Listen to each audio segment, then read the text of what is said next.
OTT yang terjadi terhadap anggota DPRD, yaitu Muhammad Sanusi yang tadi sudah juga diinformasikan oleh KPK. Kita lihat dulu seperti apa penetapannya. Kamis tanggal 31 Maret 2016 sekitar pukul 19.30 KPK telah melakukan OTT terhadap 2 orang, yaitu MSN, anggota DPRD DKI Jakarta periode 2014-2019, dan GER, swasta, pada sebuah pusat perbelanjaan di Jakarta Selatan setelah menerima uang dari TPT, swasta karyawan PT APL. Selain penangkapan 2 orang tersebut, turut diamankan TPT di kantornya di kawasan Jakarta Barat, dan BER.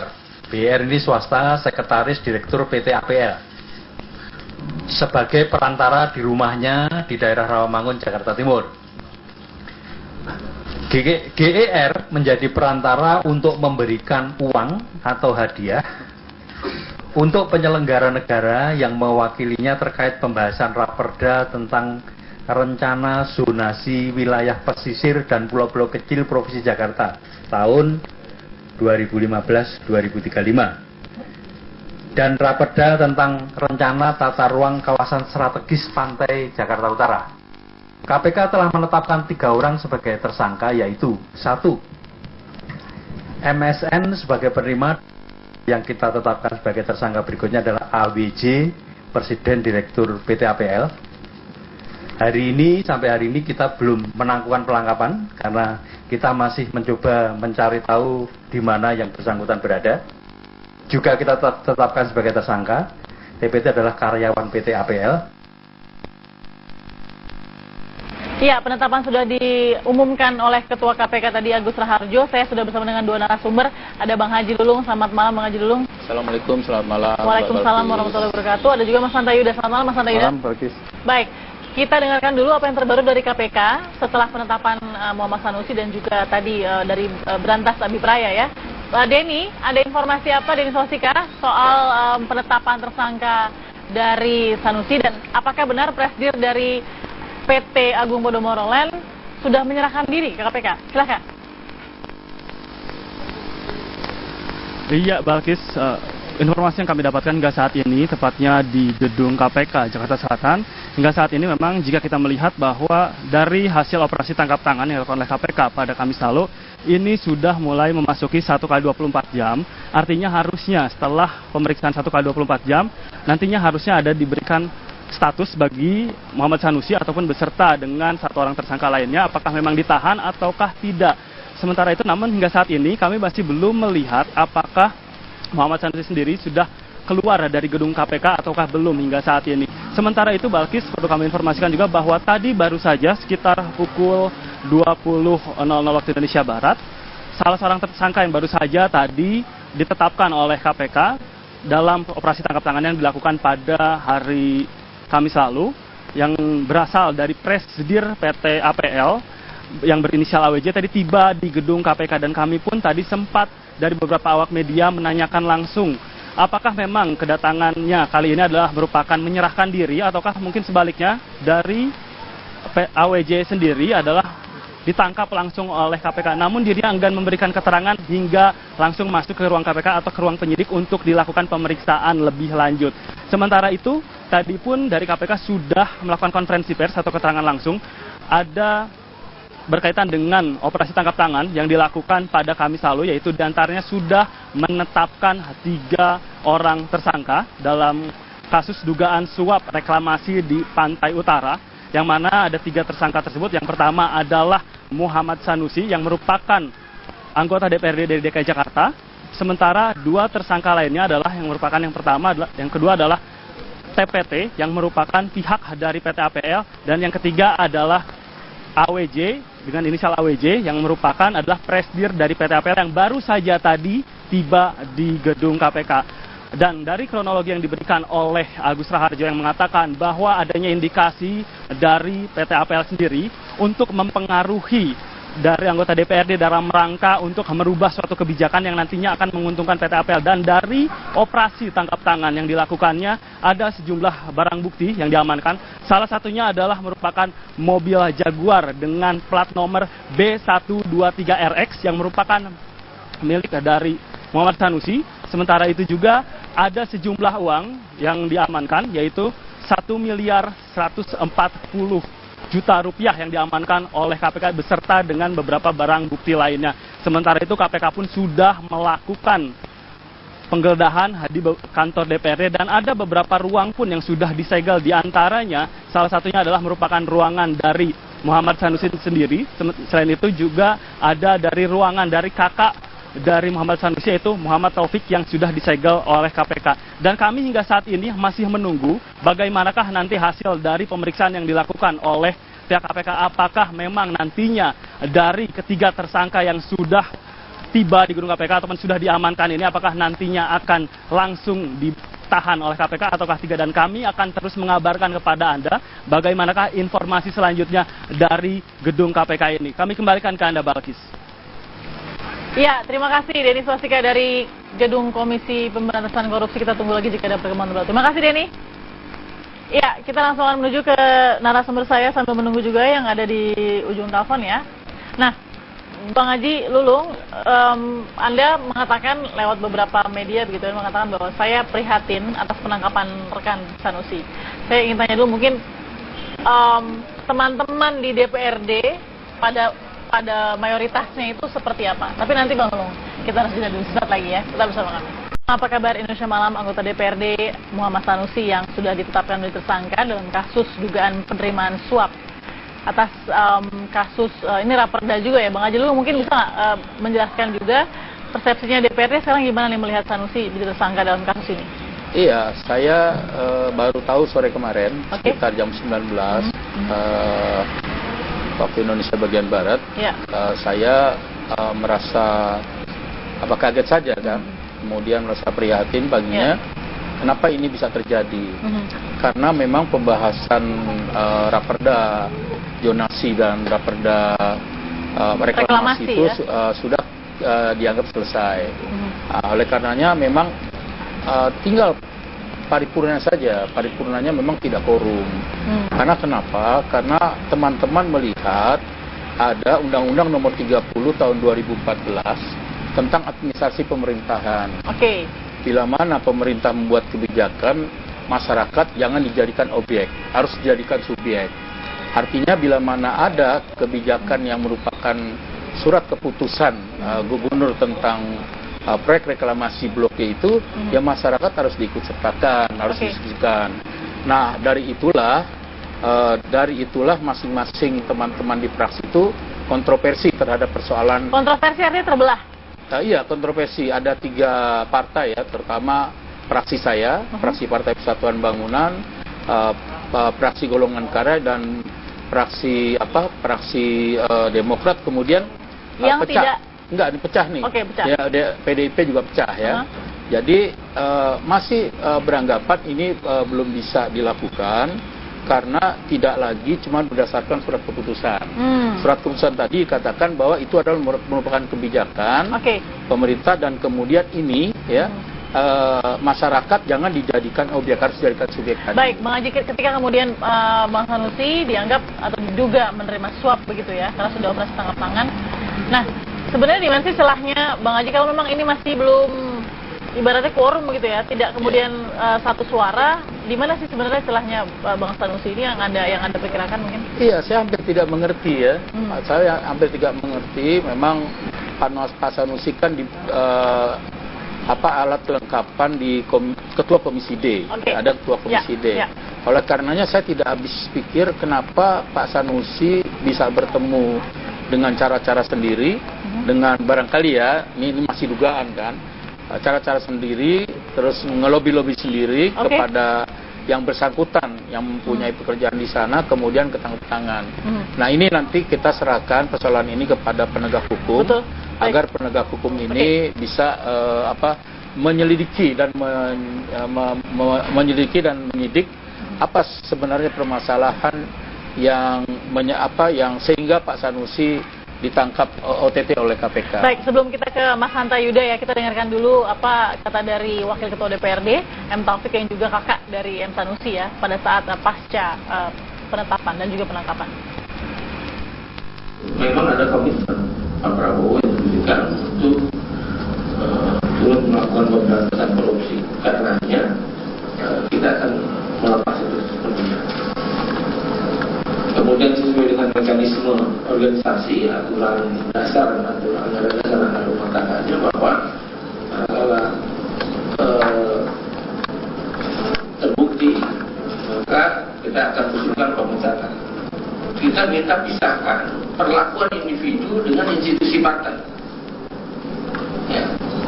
Pisahkan itu perlakuan individu dengan institusi partai. Institusi partai kami tegas-tegas mengatakan tidak melindungi orang yang melakukan tindak pidana korupsi. Sehingga tidak ada pendampingan hukum. Nah, akun saya sebagai dokter disiapkan. Tapi partai tidak menyiapkan pendampingan hukum. Itulah bagian dari komitmen partai. Ya, dari sinyal yang diberikan oleh M. Taufik itu Mas Hanta ya, bahwa dirinya mengurus pembelaan hukum dengan keluarga pribadi, artinya tidak sama sekali bersama dengan partai begitu ya. Artinya di sini tadi mengatakan juga kami ya sudah komitmen, kami akan mengurus sendiri, menggunakan pembelaan hukum sendiri. Tapi ketika kemudian ini terjadi, Mas Hanta analisa awalnya seperti apa? Ya, pasti publik begini. Fenomena ini kan bukan fenomena pertama. Betul. Kerap terjadi di hampir semua partai. Yang akan dibaca oleh publik tentu adalah respons dari partai itu seperti apa. Betul. Dan itu akan menentukan seperti apa babaknya, apakah panjang atau pendek atau akan segera tuntas sebagainya. Kalau misalnya partai punya sikap, komitmen yang tegas mengatakan bahwa ya kalau tadi memberi bantuan hukum bukan partai, tapi partai ada sikap tegas misalnya pemecatan, secara langsung, ya? secara langsung atau diminta mengundurkan dan sebagainya, berarti itu clear, ada komitmen dari partai. Kalau indikasinya memang korupsi semacam ini tidak ada kaitan dengan partai, kecuali ada kaitan dengan partai, itu akan panjang. Tapi tergantung partainya. Kalau partainya kemudian ini yang membuat panjang ini tergantung sikap partainya. Kalau partainya kemudian mengatakan ini ada konspirasi politik, ini ada itu kan semakin panjang nantinya. Tapi kalau partai mengatakan apapun apa yang dilakukan oleh kadernya, partai tetap tegas menyerahkan kepada KPK, menurut saya akan cepat tuntas ya paling tidak. Dan bisa sebaliknya akan memberikan disinsentif elektoral bagi partai. Tapi bisa sebaliknya kalau partai itu bisa mengirimkan pesan kepada publik tentang sikapnya terhadap hal-hal seperti ini. Yang dengan ketegasan yang jelas begitu dari pada saat itu terjadi. Iya. Seperti apa? Jadi harus clear. Harus clear. Selain memang partai tidak ada kaitan dengan kasus per kasus itu. Baik, Mas Hanta, Bang Haji Lulung, kita akan lanjutkan. Kalau memang ini mengutip apa yang dikatakan oleh Pak Laude ya sebagai pimpinan KPK, bahwa ini adalah grand corruption. Artinya tidak hanya, kalau tadi Bang Haji bilang, saya juga bingung kok ngurus sendiri, ketemu dengan presiden sendiri. Kalau memang Pak Laude bisa mengatakan atau berasumsi adalah grand corruption, kira-kira pihak-pihak mana sajakah yang bisa saja begitu terlibat? Terlibat bukan berarti bersalah, tapi bisa ada di dalam lingkaran itu. Sesaat lagi ya, tetap bersama kami. Bersama di Apa Kabar Indonesia Malam, kita lihat dulu bagaimana biodata dari Muhammad Sanusi, anggota DPRD yang sudah ditetapkan menjadi tersangka. Dan sejauh ini ada informasi juga bahwa Presidir yang juga ikut terlibat di dalam kasus ini juga sudah menyerahkan diri. Ini profilnya ya. Karir yang berjalan termasuk menjadi Ketua Komisi D ya, Bang Haji ya, Ketua Fraksi Gerindra dan juga Bendahara DPD. Karir Ketua Bidang Politik di KMP DKI Jakarta dan Sekretaris PKP Jakarta Utara. Jadi pengalaman dalam bidang politik, Mas Hanta, kalau yang Anda rasakan atas nama Muhammad Sanusi ini seperti apa? Sedang naikkah atau mungkin bagaimana yang Anda lihat konsultasinya? Tentu sedang naik ya kalau kita baca profilnya itu di PKP partai sebelumnya, kemudian sekarang di Ketua Komisi. Menurut saya ya naik ya, meskipun nanti klimaks dengan peristiwa ini.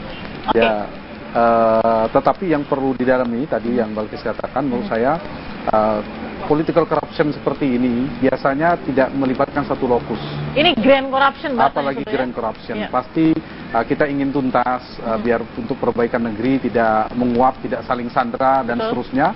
Artinya lokus yang saya maksud itu paling tidak kalau political corruption itu satu, ada lokus, ini kan legislatif yang kita bicara. Kemudian ada pihak korporasi yang kemudian sudah menyerahkan diri, dan lokus ketiga biasanya eksekutif. Itu ada kaitannya kebijakan, apalagi raperda itu kan ada harus ada kesepakatan dari berbagai macam eksekutif dan legislatif. Nah, jadi menurut saya memang ini momentum ya, seleksi kalau dikaitkan dengan Pilkada DKI ya mungkin bagian dari proses ke sana. Mudah-mudahan ini proses tanda petik seleksi alam sebenarnya yang dilakukan melalui proses hukum di KPK. Jadi sudah benar ya Pak Laude bilang green corruption, karena memang tidak mungkin nih kayaknya hanya tergantung ujungnya segelintir nanti. orang. Iya, gitu ya? Tergantung ujungnya. Jangan sampai nanti kita lihat selanjutnya. Tentu kita kasih memberi dukungan kepada KPK. Ujungnya seperti apa? Kalau ke green corruption berarti pasti akan ada hal yang lebih besar. Gitu. Baik. Kalau kita baca beberapa komentar ya, Bang Haji juga dari beberapa pihak, tokoh-tokoh juga ya. Mungkin kalau dari Bang Haji dari kata yang dikatakan juga prihatin dan juga kaget. Ketua DPRD juga kaget karena baru tahu Pak Prasetyo Edy ya. Lalu kemudian Pak Wagub juga mengatakan bagus itu sekalian bersih-bersih semuanya dan paling bagus bersih-bersih dari atas. Itu menurut Pak Wagub ya.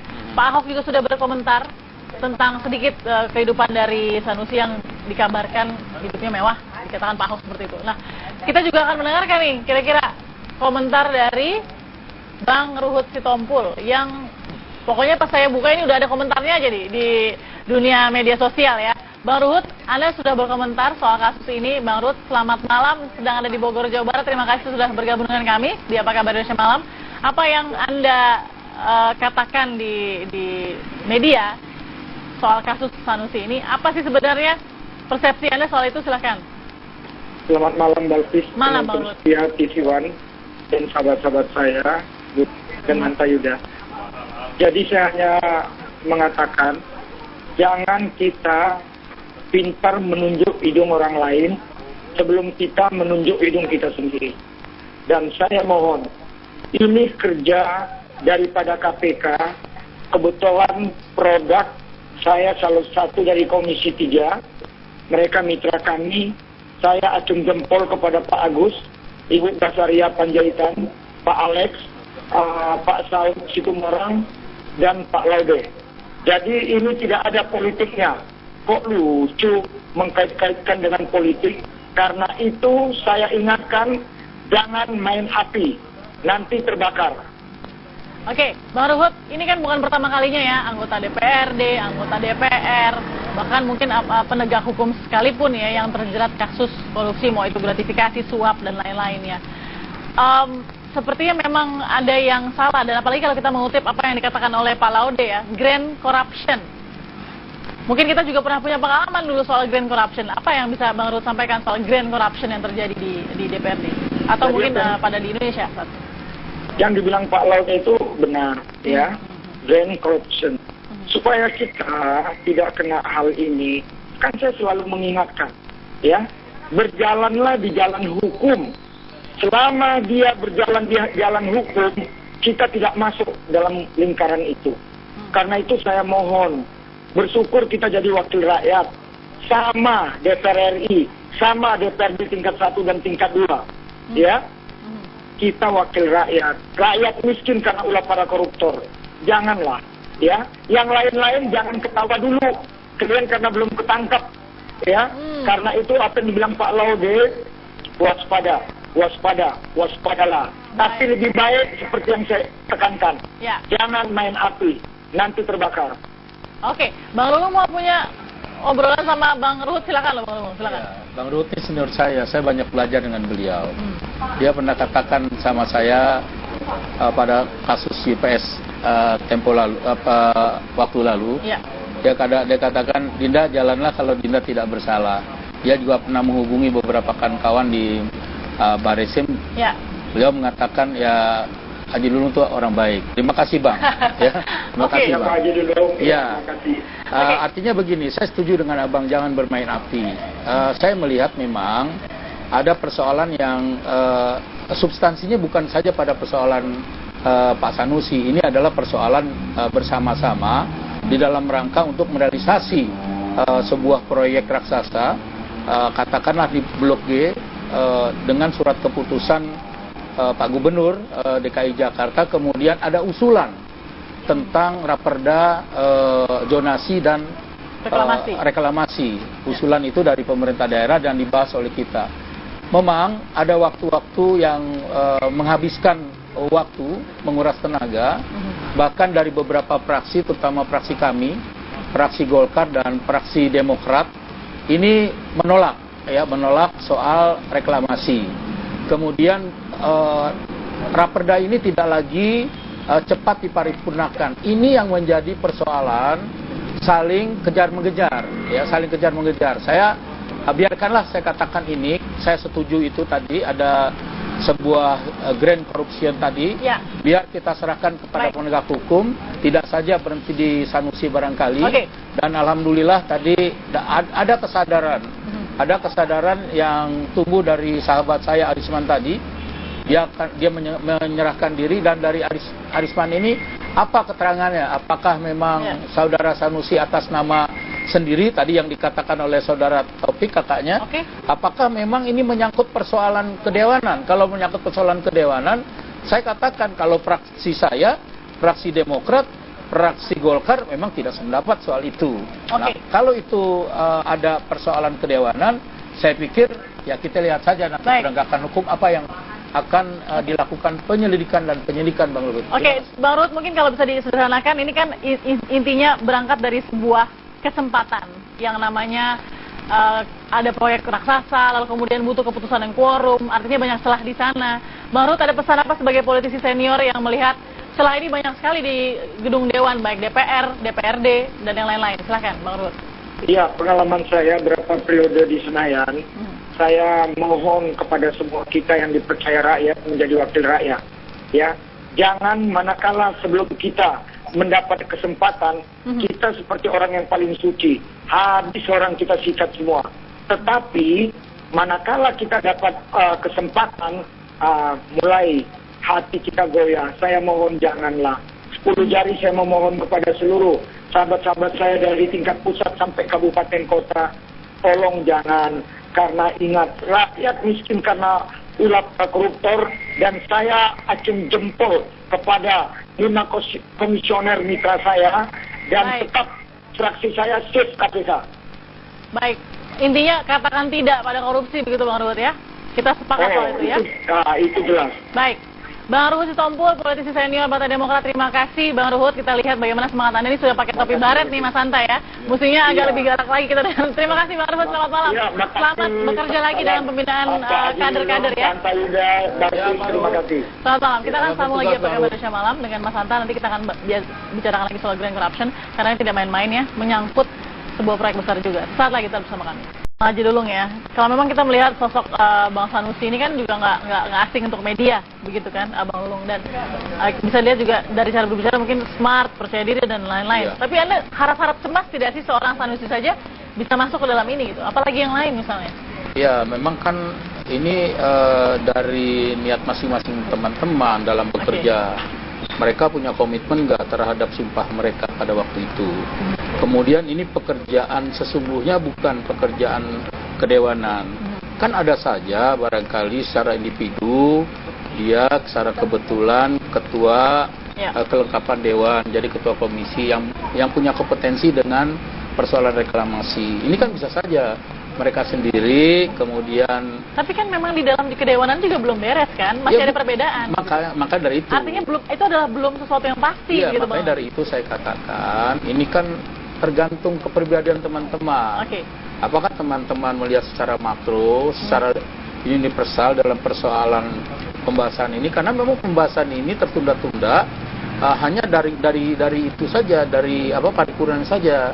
Jadi secara keseluruhan hasil raperda di Balegda itu tentang zonasi dan reklamasi sudah selesai. Jadi ini tentang itu saja, tentang apa? Nah, ini berkali-kali, karena ini berkali-kali, barangkali ini menjadi perhatian. Saya sudah ingatkan kepada teman-teman, terutama orang-orang yang bersangkutan di balik, ini harus hati-hati mencermati ini. Tapi kan tadi dari awal kita bilang ya, ini kan grand corruption kalau mengutip kata Pak Laude. Tapi kalau Bang Haji Lulung tadi memberikan sinyalnya ini bahwa iya grand corruption, tapi kemudian jalannya apa yang dipilih oleh Bang Sanusi ini adalah individu. Ya bisa saja itu secara individu, karena kalau saya lihat uang segitu besar misalkan, ini cuma ini aja ya, perkiraan saya. Berapa sih yang akan didapat kalau dia minta segitu, kemudian anggota baliknya itu hampir misalkan hampir 30 orang lah ya. Baik. Berapa dia akan dapat itu? Saya pikir ini memang apa yang dibilang Pak Taufik tadi, ini menyangkut partai atau tidak. Nah, justru Pak Taufik sendiri, kalau saya mendengar tadi, Pak Taufik sendiri itu menilai ini ada artinya ada hal-hal yang bersifat pribadi antara Pak Sanusi dengan Arisman tadi. Baik. Dengan perantara Pak Arisman, karena hubungan Pak Sanusi ini hubungan yang memang dari dulu ya, dulu dia memang dulu pekerja properti ya. Jadi Sanusi ini memang sudah sejahtera dulu, baru masuk DPRD. Baik, Pak. Saya juga, yang agak sedikit lucu adalah kemudian bahkan dalam suap pun kita sudah membagi-bagi. Kalau jumlahnya segini kira-kira bisa dibagi berapa orang gitu ya. Ini agak oke. Tapi kita dengarkan dulu Mas Hanta, tolong baca gestur ini karena kemudian kita lihat Pak Basuki Cahayapurnama juga memberikan responnya terhadap penangkapan M. Sanusi ya. Kita dengarkan dulu Pak Gubernur DKI Jakarta. Dia hidupnya mewah aja, jam tangannya miliaran. Saya kalau ketemu mobilnya miliaran semua mobil yang kelas atas dia punya. Ya saya nggak tahu, mungkin dia orang kaya kali. Nggak tahu, kamu tadi cek di KPK lah. Sekarang makanya saya dari dulu konsisten bilang, kalau mau jadi pejabat harus lapor LHKPN. Ya kan, kalau kamu lapor LHKPN, terus buktikan pajak yang kamu bayar berapa, baru kamu bisa pantas ngomong teriak-teriak. Itu yang saya bilang kan, ya kamu cek aja berapa penghasilannya, gaya hidupnya.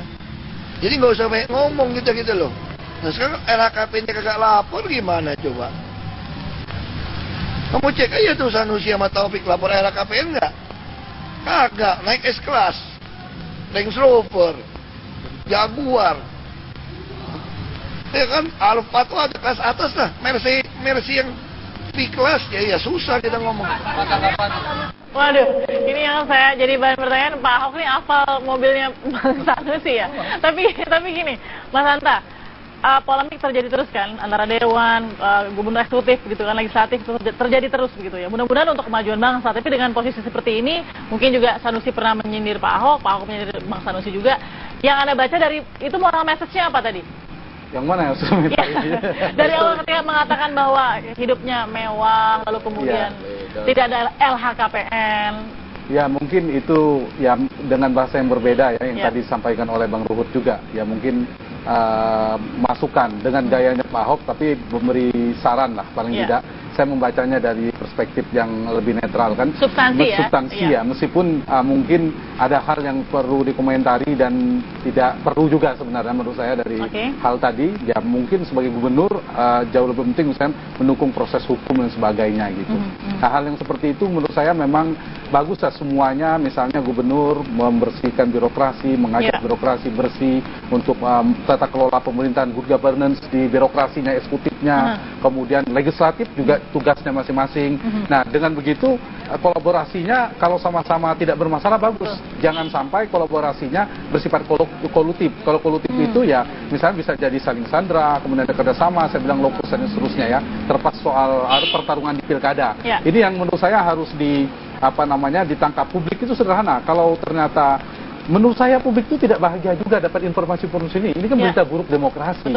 Bukan senang lalu, si A tertangkap senang. Bukan itu. Poinnya bukan itu. Substansinya adalah sebaiknya tidak lagi seperti ini. Nah karena itu yang eksekutif ya tadi pesan Pak Ruhut tadi ya gitu juga penting buat eksekutif, legislatif, buat semuanya. Menurut saya menjadi penting ya. Tapi kalau membaca tadi dalam konteks pertarungan pilkada ya lain lagi ya.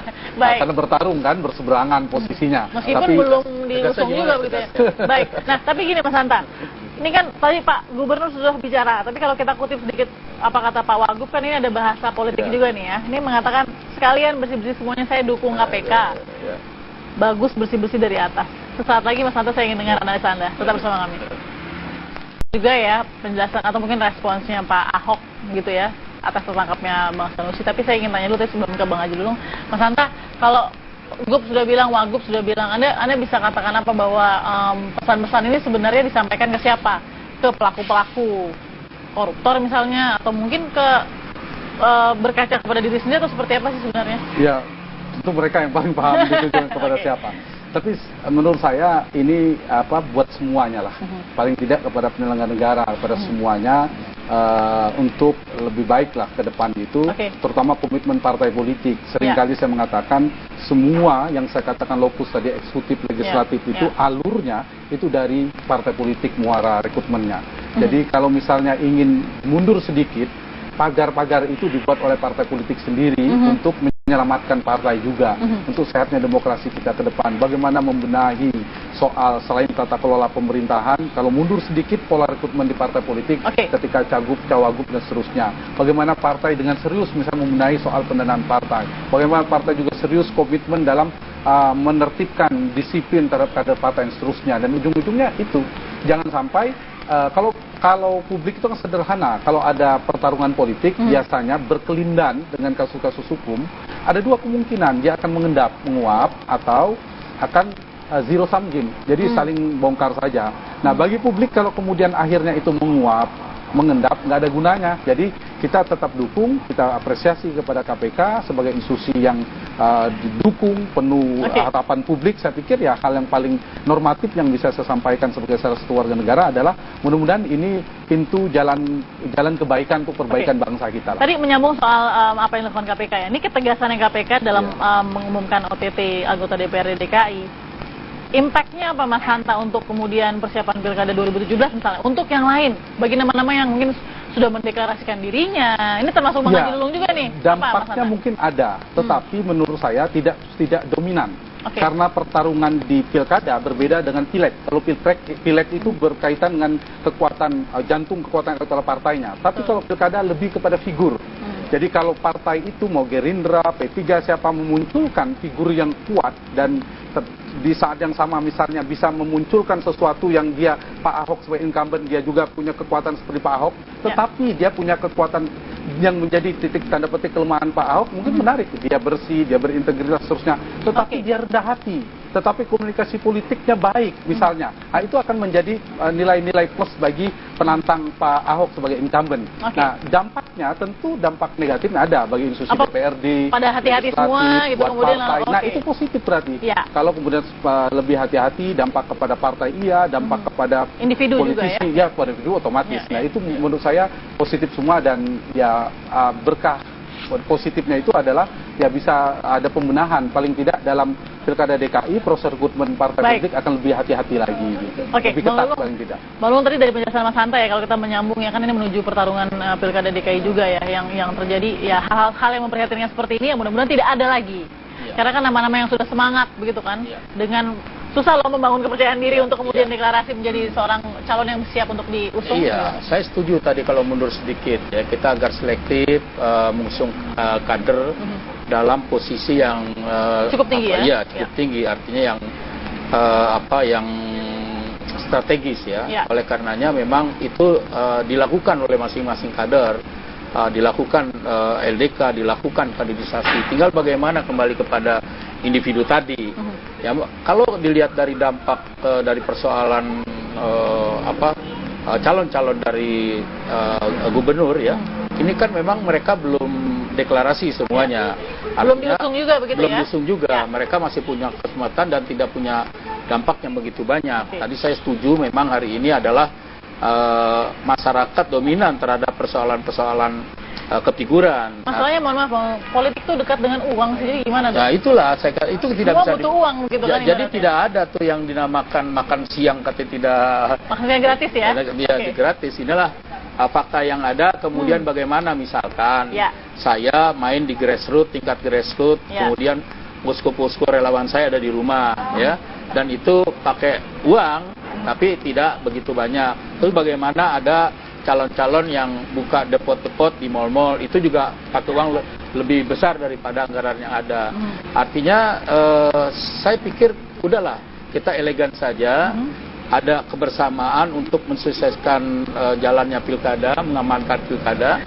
Tentunya bagaimana kita dapat membangun komunikasi, ya, ini kan bukan saja perubahan secara global, tapi bagaimana seorang pemimpin ke depan mampu berkomunikasi dengan rakyatnya agar rakyatnya mencintai kepala daerahnya. Kalau tidak pandai berkomunikasi dengan rakyatnya, artinya dia juga tidak bisa pandai berkomunikasi dengan daerah-daerah yang strategis, daerah-daerah sanggahan. Nah, ini akan menjadi persoalan nanti, soal sampah lagi, soal banjir lagi, dan soal lain-lain lagi. Ya, ini saya pikir ini sangat paling penting, ini tidak boleh terjadi lagi. Sedikit Mas Anta, saya ingin dengar dari Anda nih, memang ada politik yang hemat tanpa budget yang besar.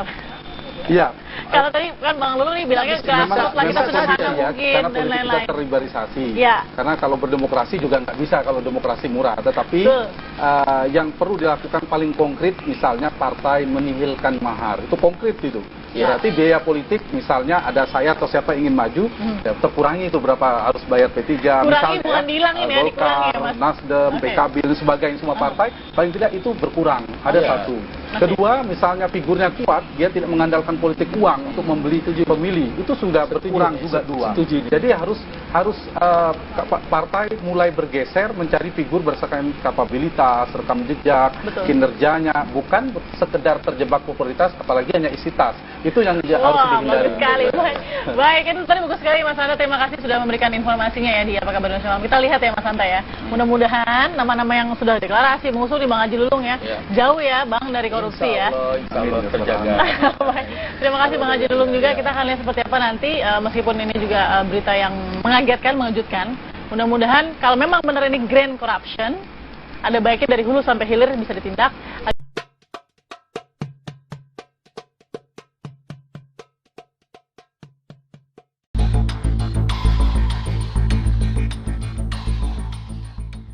OTT yang terjadi terhadap anggota DPRD, yaitu Muhammad Sanusi, yang tadi sudah juga diinformasikan oleh KPK. Kita lihat dulu seperti apa penetapannya.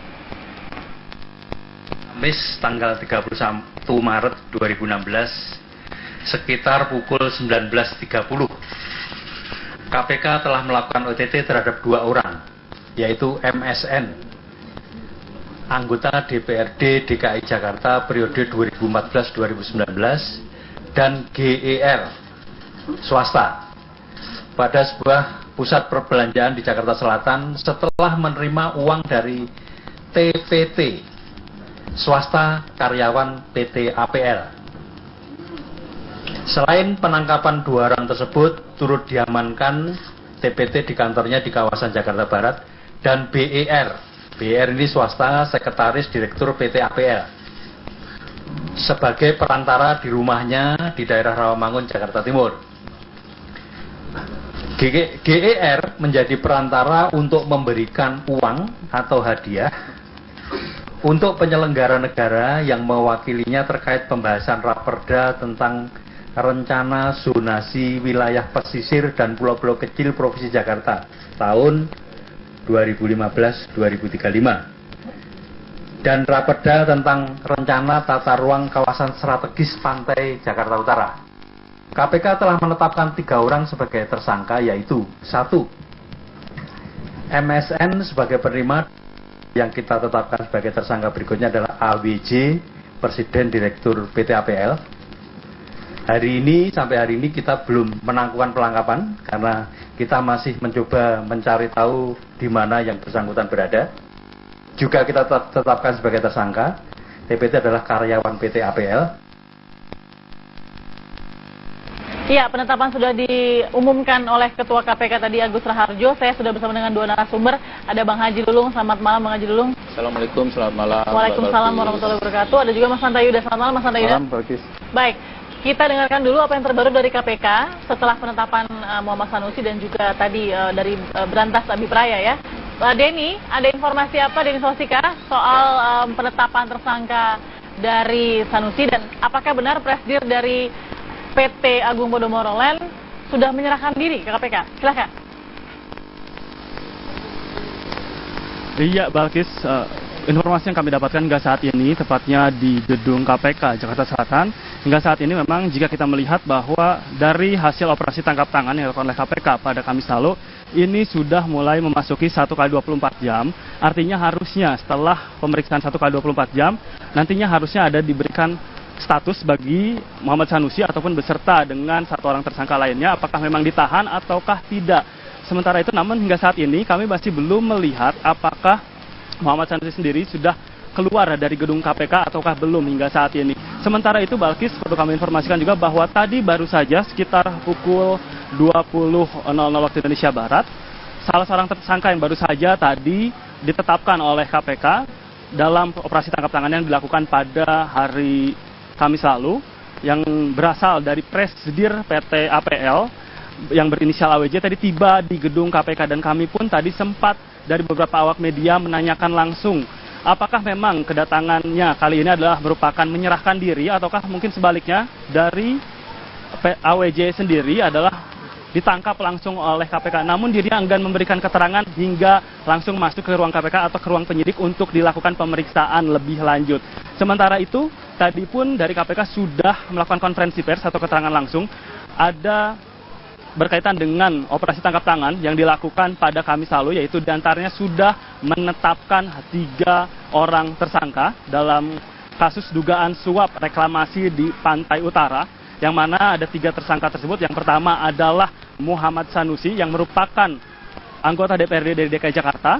Sementara 2 tersangka lainnya adalah yang kedua adalah TPT yang merupakan pihak dari PT APL, dan yang ketiga adalah AWJ dengan inisial AWJ yang merupakan adalah presidir dari PT APL yang baru saja tadi tiba di gedung KPK. Dan dari kronologi yang diberikan oleh Agus Raharjo yang mengatakan bahwa adanya indikasi dari PT APL sendiri untuk mempengaruhi dari anggota DPRD dalam rangka untuk merubah suatu kebijakan yang nantinya akan menguntungkan PT APL. Dan dari operasi tangkap tangan yang dilakukannya ada sejumlah barang bukti yang diamankan. Salah satunya adalah merupakan mobil Jaguar dengan plat nomor B123RX yang merupakan milik dari Muhammad Sanusi. Sementara itu juga ada sejumlah uang yang diamankan, yaitu 1.140 juta rupiah yang diamankan oleh KPK beserta dengan beberapa barang bukti lainnya. Sementara itu KPK pun sudah melakukan penggeledahan di kantor DPRD dan ada beberapa ruang pun yang sudah disegel, diantaranya salah satunya adalah merupakan ruangan dari Muhammad Sanusi sendiri.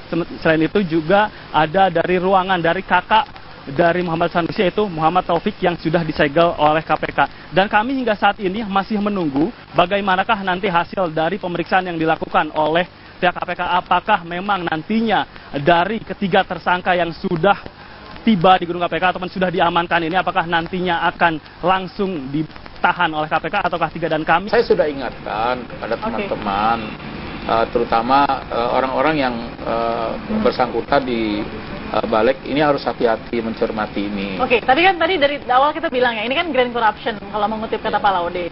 Tapi kalau Bang Haji Lulung tadi memberikan sinyalnya ini bahwa iya grand corruption, tapi kemudian jalannya apa yang dipilih oleh Bang Sanusi ini adalah individu.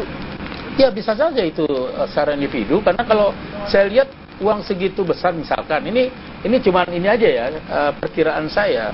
Berapa sih yang akan didapat kalau dia minta segitu, kemudian anggota baliknya itu hampir misalkan hampir 30 orang lah ya. Baik. Berapa dia akan dapat itu? Saya pikir ini memang apa yang dibilang Pak Taufik tadi, ini menyangkut partai atau tidak. Nah, justru Pak Taufik sendiri, kalau saya mendengar tadi, Pak Taufik sendiri itu menilai ini ada artinya ada hal-hal yang bersifat pribadi antara Pak Sanusi dengan Arisman tadi. Baik. Dengan perantara Pak Arisman, karena hubungan Pak Sanusi ini hubungan yang memang dari dulu ya, dulu dia memang dulu pekerja properti ya.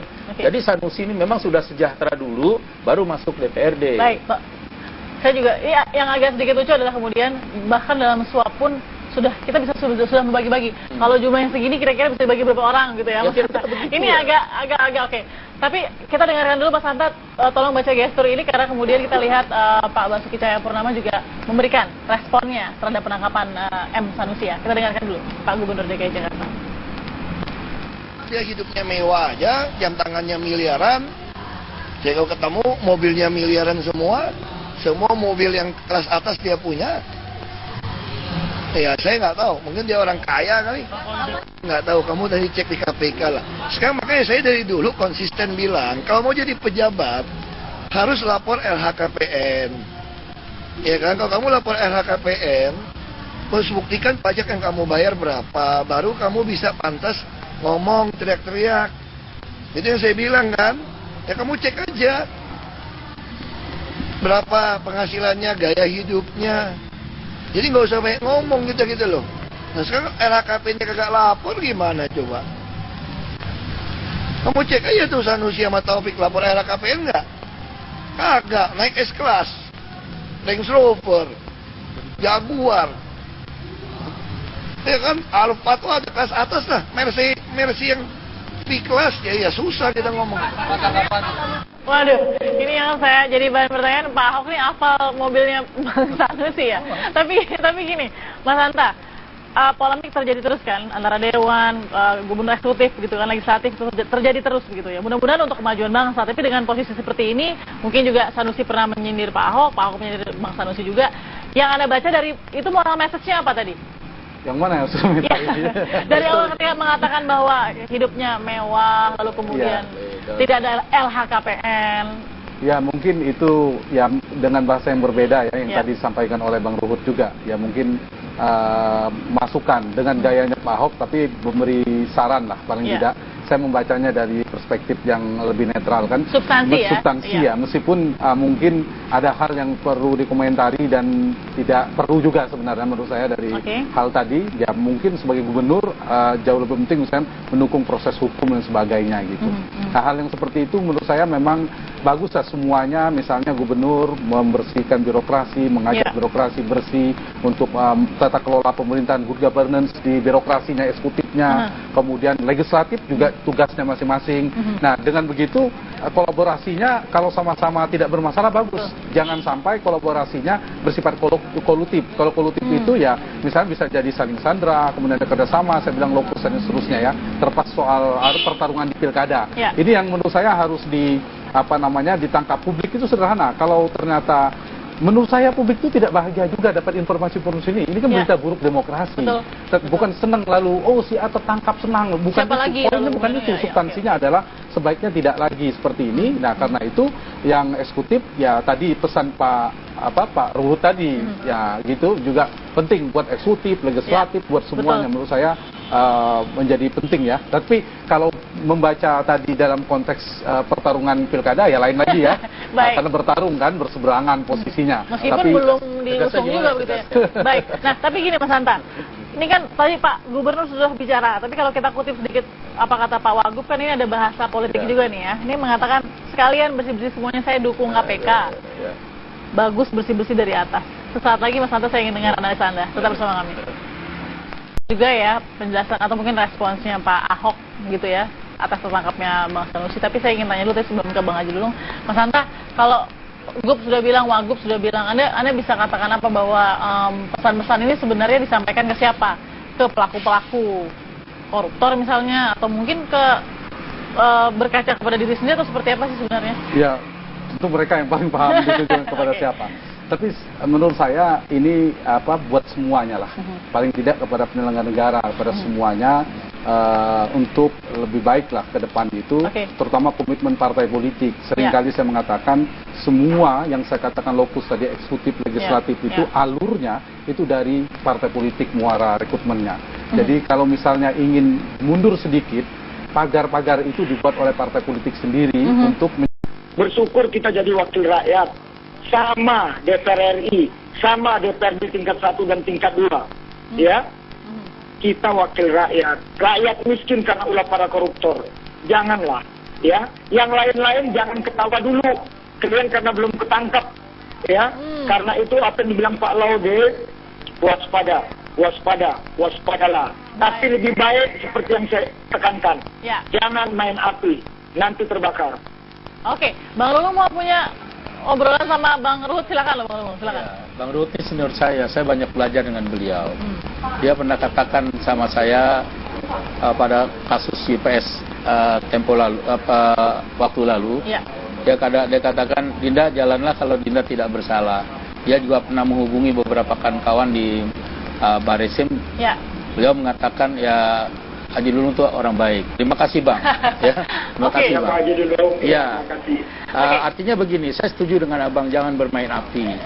Saya melihat memang ada persoalan yang substansinya bukan saja pada persoalan Pak Sanusi. Ini adalah persoalan bersama-sama di dalam rangka untuk merealisasi sebuah proyek raksasa, katakanlah di Blok G, dengan surat keputusan Pak Gubernur DKI Jakarta. Kemudian ada usulan tentang raperda zonasi dan reklamasi. Usulan itu dari pemerintah daerah dan dibahas oleh kita.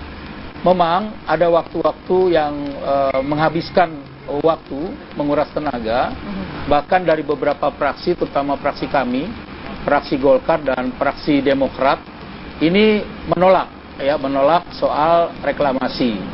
Kemudian raperda ini tidak lagi cepat diparipurnakan. Ini yang menjadi persoalan saling kejar-mengejar, ya, saling kejar-mengejar. Saya biarkanlah saya katakan ini, saya setuju itu tadi ada sebuah grand corruption tadi, ya. Biar kita serahkan kepada penegak hukum, tidak saja berhenti di Sanusi barangkali.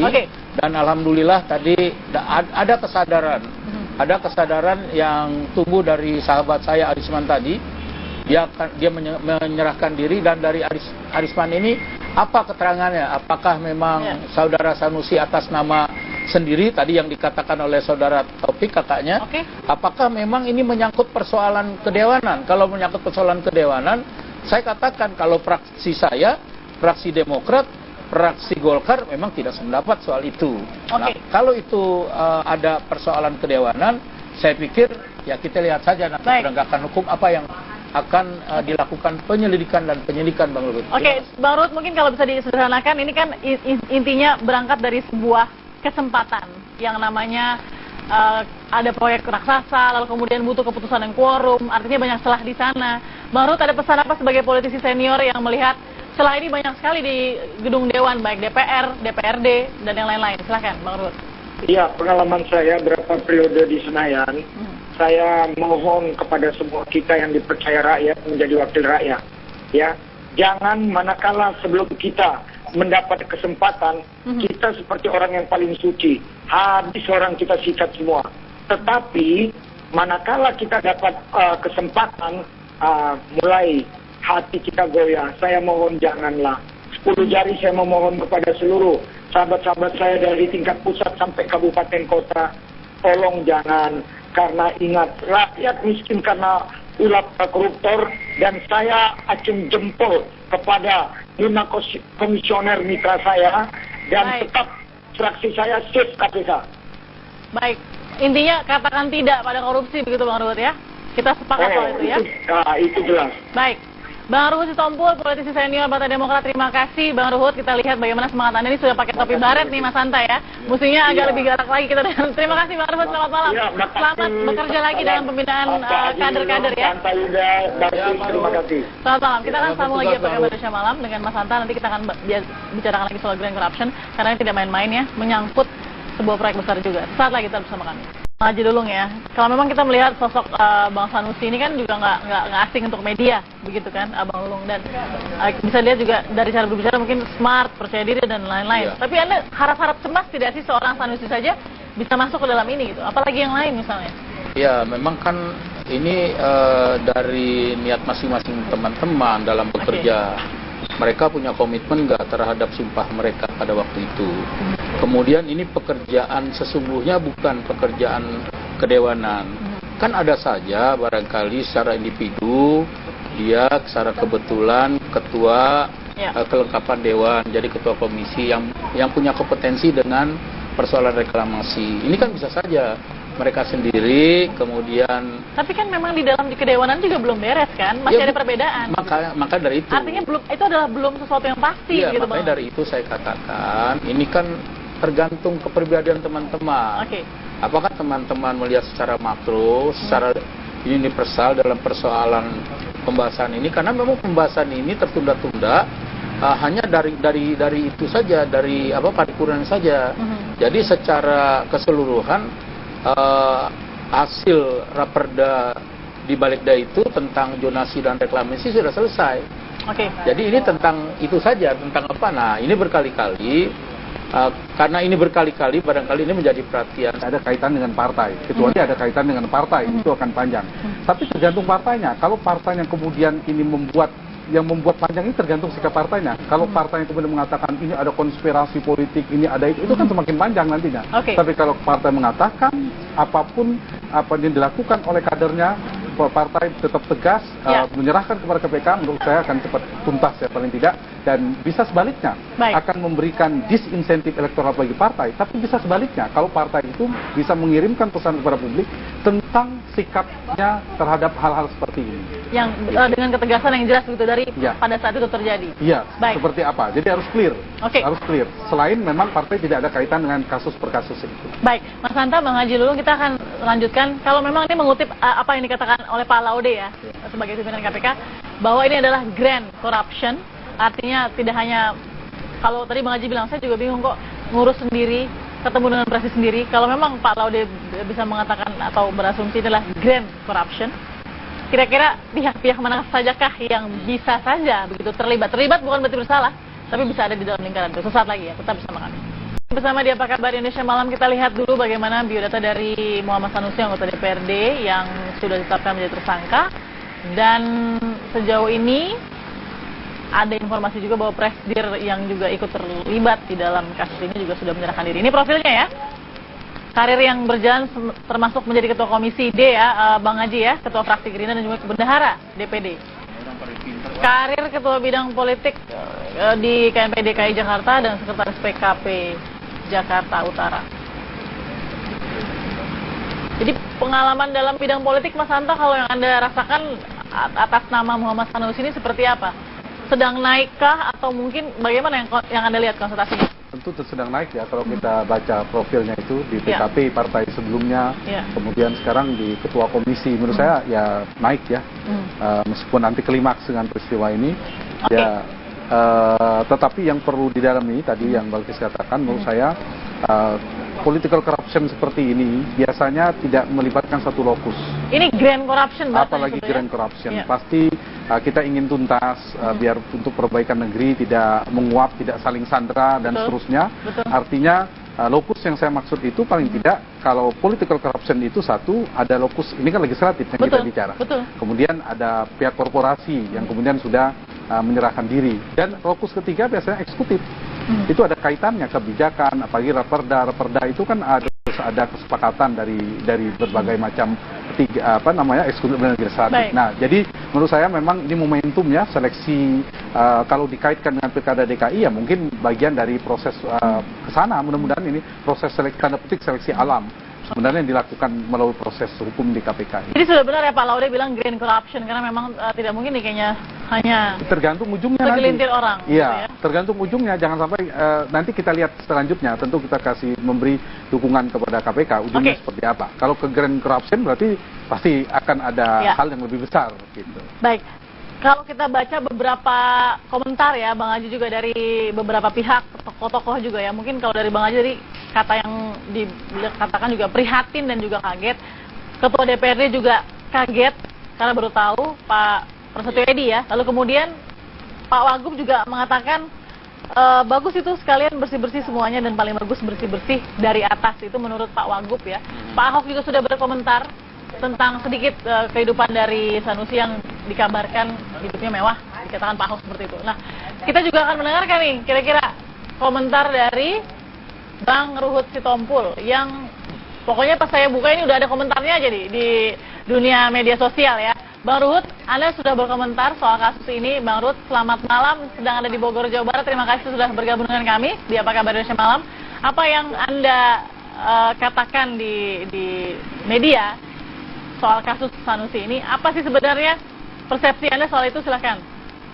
Selamat malam, Balkis. Malam, Bang Ruhut. TV1 dan sahabat-sahabat saya, dan Hanta Yuda. Jadi saya hanya mengatakan, jangan kita pintar menunjuk hidung orang lain sebelum kita menunjuk hidung kita sendiri. Dan saya mohon, ini kerja daripada KPK, kebetulan produk saya salah satu dari Komisi 3, mereka mitra kami, saya acung jempol kepada Pak Agus, Ibu Basaria Panjaitan, Pak Alex, Pak Saud Situmorang, dan Pak Laude. Jadi ini tidak ada politiknya. Kok lucu mengkait-kaitkan dengan politik? Karena itu saya ingatkan, jangan main api, nanti terbakar. Oke, Bang Ruhut, ini kan bukan pertama kalinya ya, anggota DPRD, anggota DPR, bahkan mungkin penegak hukum sekalipun ya yang terjerat kasus korupsi, mau itu gratifikasi, suap, dan lain-lainnya. Sepertinya memang ada yang salah, dan apalagi kalau kita mengutip apa yang dikatakan oleh Pak Laude ya, grand corruption. Mungkin kita juga pernah punya pengalaman dulu soal grand corruption. Apa yang bisa Bang Ruhut sampaikan soal grand corruption yang terjadi di DPRD? Atau mungkin pada di Indonesia? Yang dibilang Pak Laude itu benar, ya, grand corruption. Supaya kita tidak kena hal ini, kan saya selalu mengingatkan, ya, berjalanlah di jalan hukum. Selama dia berjalan di jalan hukum, kita tidak masuk dalam lingkaran itu. Karena itu saya mohon. Ini akan terus mengabarkan kepada Anda bagaimanakah informasi selanjutnya dari gedung KPK ini. Kami kembalikan ke Anda, Balkis. Ya, terima kasih Denny Swastika dari Gedung Komisi Pemberantasan Korupsi. Kita tunggu lagi jika ada perkembangan terbaru. Terima kasih Denny. Ya, kita langsung akan menuju ke narasumber saya sambil menunggu juga yang ada di ujung telepon ya. Nah, Bang Haji Lulung, Anda mengatakan lewat beberapa media begitu, mengatakan bahwa saya prihatin atas penangkapan rekan Sanusi. Saya ingin tanya dulu, mungkin teman-teman di DPRD pada mayoritasnya itu seperti apa? Tapi nanti Bang Lulung, kita harus jeda dulu sesaat lagi ya. Tetap bersama kami. Apa kabar Indonesia Malam, anggota DPRD Muhammad Sanusi yang sudah ditetapkan menjadi tersangka dalam kasus dugaan penerimaan suap atas kasus ini Raperda juga ya, Bang Haji Lulung mungkin bisa menjelaskan juga persepsinya DPRD sekarang gimana nih melihat Sanusi jadi tersangka dalam kasus ini? Iya, saya baru tahu sore kemarin sekitar jam 19 waktu Indonesia bagian Barat. Saya merasa kaget saja kan, kemudian merasa prihatin baginya. Kenapa ini bisa terjadi? Karena memang pembahasan Raperda zonasi dan Raperda reklamasi itu sudah dianggap selesai. Oleh karenanya memang tinggal paripurna saja. Paripurnanya memang tidak korum.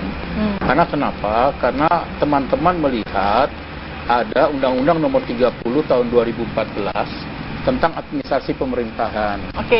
Bila mana pemerintah membuat kebijakan, masyarakat jangan dijadikan objek, harus dijadikan subjek.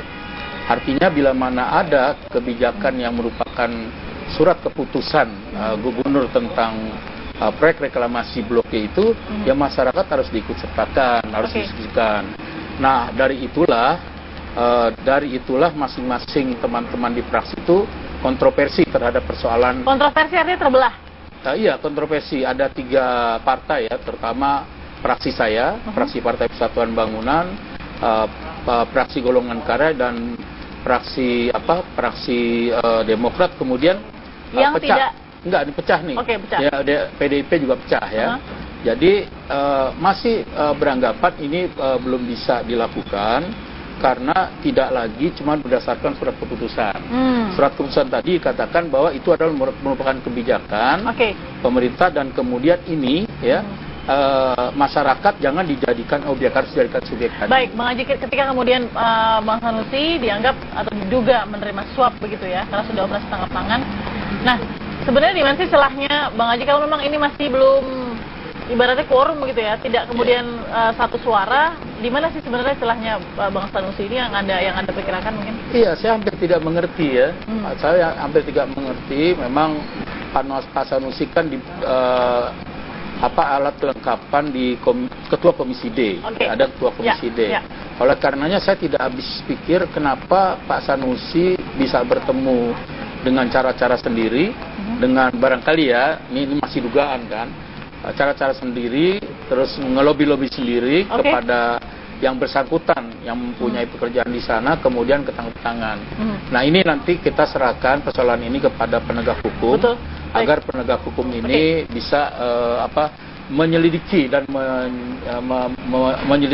menyidik apa sebenarnya permasalahan yang sehingga Pak Sanusi ditangkap OTT oleh KPK. Baik, sebelum kita ke Mas Hanta Yuda ya, kita dengarkan dulu apa kata dari Wakil Ketua DPRD M. Taufik yang juga kakak dari M. Sanusi ya pada saat pasca penetapan dan juga penangkapan. Memang ada komitmen Pak Prabowo yang diberikan untuk turut melakukan pemberantasan korupsi. Karenanya kita akan melepas itu sepenuhnya. Kemudian sesuai dengan mekanisme organisasi, aturan dasar rumah tangganya bahwa kalau terbukti maka kita akan usulkan pemecatan. Kita minta pisahkan perlakuan individu dengan institusi partai. Ya. Pisahkan itu perlakuan individu dengan institusi partai. Institusi partai kami tegas-tegas mengatakan tidak melindungi orang yang melakukan tindak pidana korupsi. Sehingga tidak ada pendampingan hukum. Nah, akun saya sebagai 12 disiapkan. Tapi partai tidak menyiapkan pendampingan hukum. Itulah bagian dari komitmen partai. Ya, dari sinyal yang diberikan oleh M. Taufik itu Mas Hanta ya, bahwa dirinya mengurus pembelaan hukum dengan keluarga pribadi, artinya tidak sama sekali bersama dengan partai begitu ya. Artinya di sini tadi mengatakan juga kami ya sudah komitmen, kami akan mengurus sendiri, menggunakan pembelaan hukum sendiri. Tapi ketika kemudian ini terjadi, Mas Hanta analisa awalnya seperti apa? Ya, pasti publik begini. Fenomena ini kan bukan fenomena pertama. Betul. Kerap terjadi di hampir semua partai. Yang akan dibaca oleh publik tentu adalah respons dari partai itu seperti apa. Betul. Dan itu akan menentukan seperti apa babaknya, apakah panjang atau pendek atau akan segera tuntas sebagainya. Kalau misalnya partai punya sikap, komitmen yang tegas mengatakan bahwa ya kalau tadi memberi bantuan hukum bukan partai, tapi partai ada sikap tegas misalnya pemecatan, secara langsung atau diminta mengundurkan dan sebagainya, berarti itu clear, ada komitmen dari partai. Kalau indikasinya memang korupsi semacam ini tidak